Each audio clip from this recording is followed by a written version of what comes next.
What's up mga kabayan, nandito tayo ngayon sa parke. Yan. Susubukan natin tong niregalo ni Mrs. na roller skate, kung marunong pa tayo nito.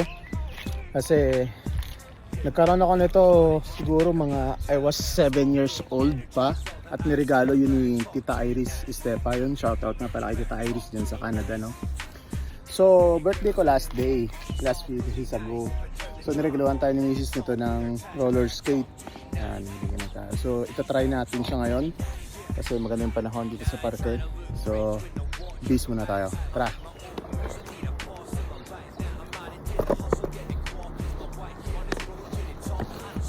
Ang huling skate ko is nasa ice. Since 2 years ago, nasa Hungary ako. Tinry ko mag-skate sa ice at medyo marunong pa ako. Pero ngayon, dahil bilhin nila nga tayo ng misis ng regalo na roller skate, so susubukan natin kung marunong pa tayo mag roller skate, no? So binili pala namin ito ni misis sa Decathlon kahapon. So ngayon natin susubukan kung maganda yung quality ng skates. So suot na natin yung binigay ni misis, bagong bago pa. So susubukan natin mag-skate kung kaya pa. Tara, let's go. Ayun, marunong pa naman tayo mag-skate.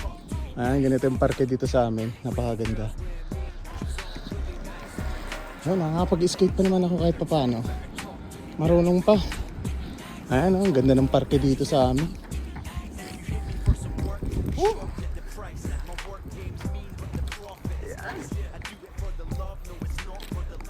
Marunong pa naman ako ng konti pero kinakabahan, mayroong kaba pa.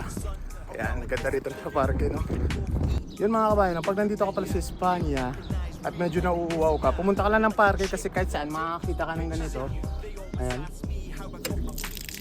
tubig na pwede mo inuman kapag nauuwaw ka. Kahit saan yan dito sa Madrid meron yan. Ayan. At lahat ng yan ay gumagana.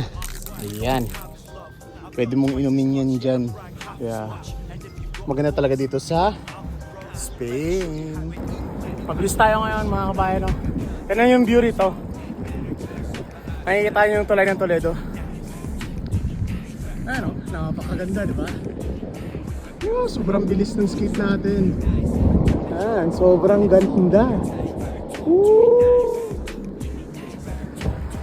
Di ba? Ganda.